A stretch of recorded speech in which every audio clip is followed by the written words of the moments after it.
Ja, servus Leute, Raidboss Nunu hier, willkommen zu einer weiteren Folge. Der Elevator hat sich ja angekündigt für Freitag, den 28.07. und aus diesem Grund möchte ich einen Guide vorstellen. Im ersten Teil möchte ich eine kleine Einführung geben für Anfänger, die noch gar nicht wissen, was der Elevator überhaupt ist. Und im zweiten Schritt stelle ich eine Taktik vor, wenn ihr etwas erfahrener seid und mit eurer Gilde das Maximum an Ressourcen aus dem Elevator holen wollt. Also bleibt dran, es wird wieder spannend.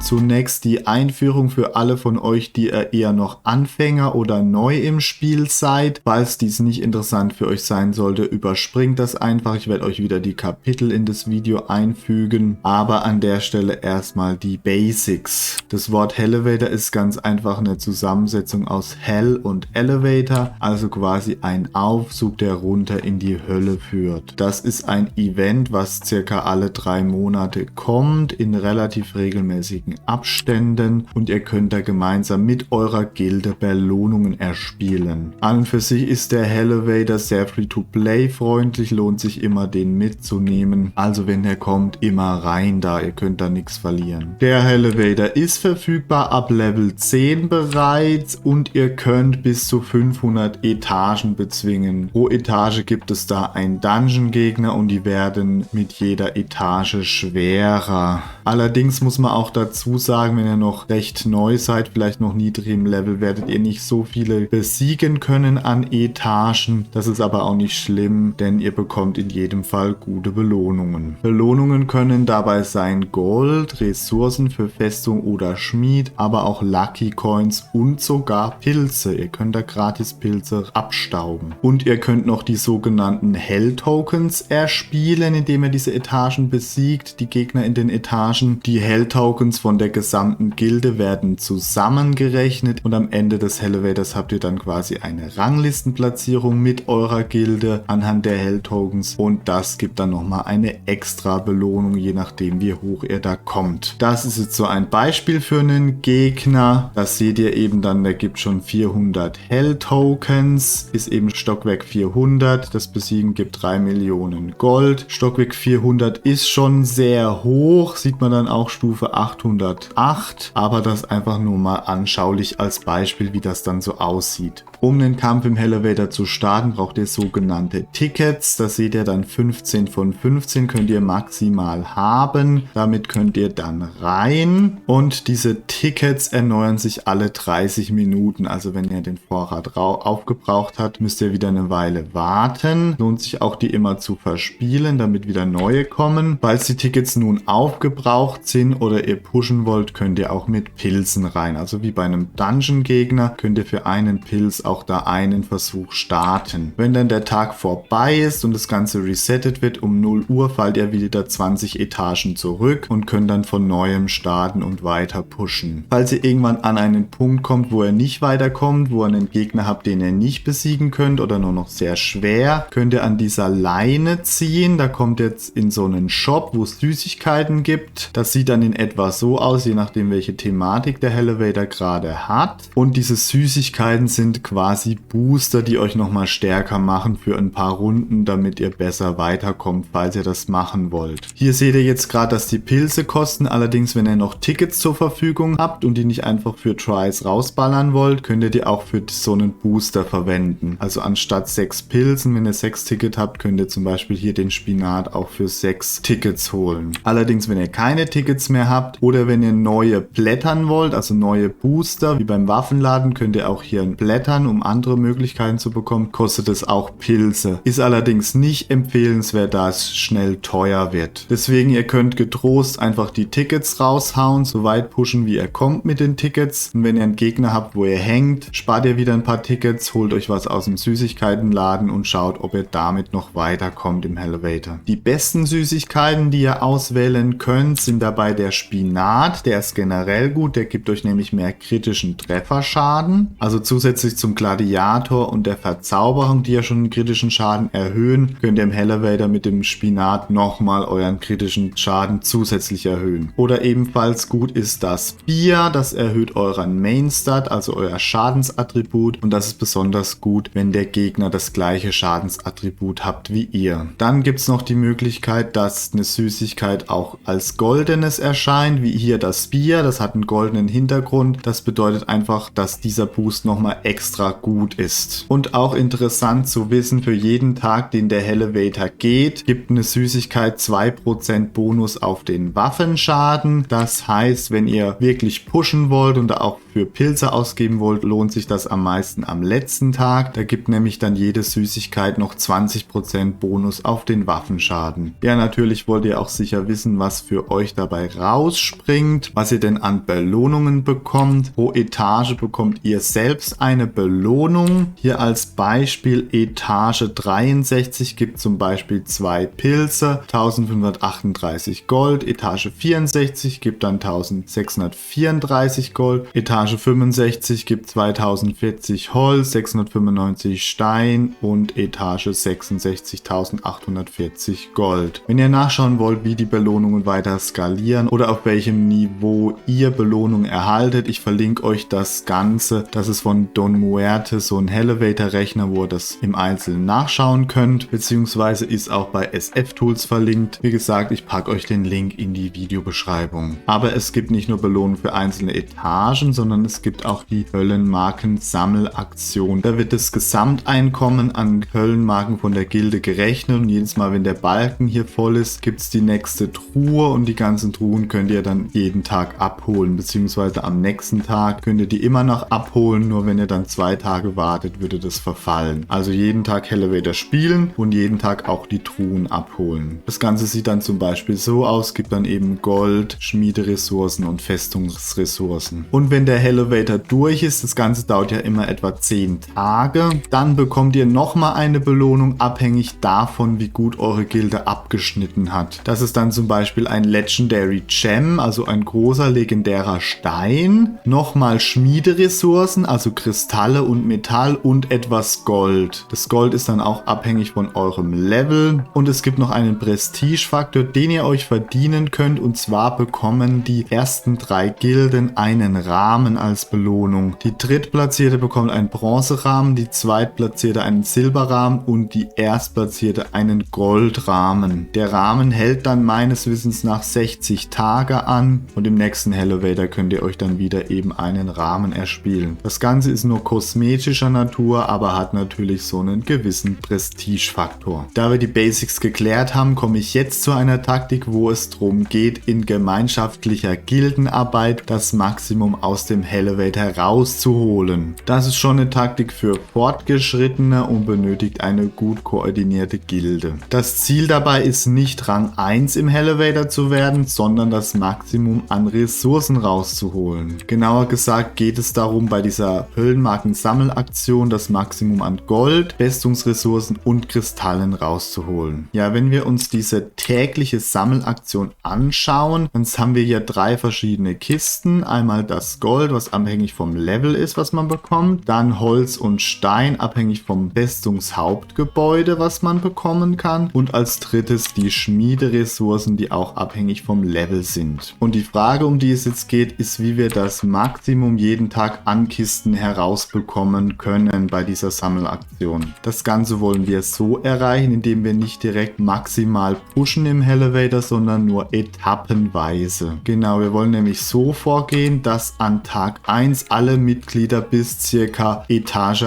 138 pushen. An Tag 2 sollen dann wiederum alle bis Etage 182 pushen und so geht es dann immer weiter, dass also nicht direkt das Maximum rausgeholt wird, sondern etappenweise gepusht wird. Die Problematik, die dabei besteht, ist natürlich, dass einige trotzdem direkt weiter pushen wollen, bis zum Maximum, was sie da erreichen können. Andere wiederum lieber Free-to-Play spielen wollen. Also Ideal ist natürlich, dass alle synchron pushen, aber bei 50 Gildenmitgliedern gibt es natürlich unterschiedliche Spielertypen und alles unter einen Hut zu bringen, ist dann ein bisschen schwierig. Deswegen sagt man einfach als Faustformel, dass man gemeinsam als Gilde bis 16, 16, 16 pushen möchte und danach gestoppt wird. Also man will von allen 3 Truhen 16 Stück haben, von Gold, Festung und Kristallen, und dann wird gestoppt und bis zum nächsten Tag gewartet. Man kann theoretisch auch bis 17, 17, 16 gehen, allerdings ist das schon ein bisschen ein Verlust. Also ideal ist, wenn man bis 16, 16, 16 macht und dann wartet und nicht weiter pusht. Man kann dann zum Beispiel sagen, dass man sich vorher abspricht und dann, wenn in Gildenchat einer schreibt Stopp oder der Gildenleader das Stopp gibt, dass dann alle aufhören und erst wieder am nächsten Tag pushen. Und hier nochmal zur Verdeutlichung, Ziel ist für jeden Tag eben 16, 16, 16. Hier 16 Kisten, hier 16 Kisten und hier 16 Kisten. Dann wartet man, weil man dann am nächsten Tag immer noch Etagen offen hat, um dann wieder 16, 16 zu holen. Das ist so das Optimum, was man ausgerechnet hat, was man jeden Tag erreichen möchte. Wenn dann der Elevator schon eine Weile geht und langsam das Ende erreicht, kann es sein, dass man nicht mehr dieses Maximum von 16, 16, 16 erreichen kann. An dem Punkt möchte man dann trotzdem weiter pushen und das Maximum an Hell-Tokens rausholen. Und bei den Kisten kann man dann als Ziel nehmen, dass man versucht, immer noch jedes Mal die 3. Kiste zu holen. Also, dass wenn man merkt, okay, die Gilde ist jetzt langsam an einem Punkt, wo es nicht weitergeht, dass man dann versucht, jedes Mal wenigstens noch die 3. Kiste zu holen. Denn da sind ja die Kristalle drin und Kristall ist eine sehr wertvolle Ressource in Shakes. Gerade deshalb, weil man später sehr, sehr viel braucht, um die Gegenstände zu verbessern. Und deshalb möchte man jedes Mal noch die 3. Kiste mit den Kristallen holen, um das Optimum rauszuholen. Das A und O bei dieser Taktik, damit es funktioniert, ist eben die Kommunikation, dass man die Kommunikationsmittel richtig nutzt. Das kann der Gildenchat sein, aber auch der Discord. Da ist eben wichtig, dass da alle mitsehen, alle auch aktiv sind und das alles auch mitbekommen. Falls die Taktik jedoch zu umständlich sein sollte oder falls ihr vielleicht eine Gilde habt, wo die Spieler nicht mehr so aktiv sind, wo es dann eher darum geht, dass die überhaupt den Elevator spielen, ist es eben wichtig, spielt den Elevator, egal wie. Falls es euch zu kompliziert ist, falls ihr nicht genau wisst wie, macht wenigstens die Free Tries, vielleicht 2-mal täglich, morgens und abends, wenn dann die Tickets sich wieder aufgefüllt haben, damit diese ganzen Gratis-Belohnungen, die euch einen deutlichen Vorteil bringen, mitnehmen und ihr auch etwas für die Gilde tut. Das ist einfach sehr wichtig. Ihr könnt das sehr gut gratis Free-to-Play nutzen. Nur nehmt euch die Zeit, die Free-Tickets zu verwenden, denn es lohnt sich einfach enorm. Zum Schluss noch ein paar Danksagungen. Einerseits der bösen Melone. In der Shakes & Fidget ist sie ja auch schon ein Namen, den man kennt. Die hat mir kurz erklärt, wie die Taktik im Einzelnen funktioniert. Und dann noch Danke an Don Muerte, der den Elevator-Rechner gemacht hat und den ich euch auch nochmal in der Videobeschreibung verlinken werde. Ja, das war mein Guide zum Elevator, sowohl für Anfänger als auch Fortgeschrittene. Ich hoffe, ihr konntet da ein paar neue Informationen rausziehen. Falls noch Fragen sind, schreibt es mir gerne in die Kommentare. Ansonsten wünsche ich euch einen fröhlichen Grind. Vielen Dank fürs Zusehen und ciao, ciao.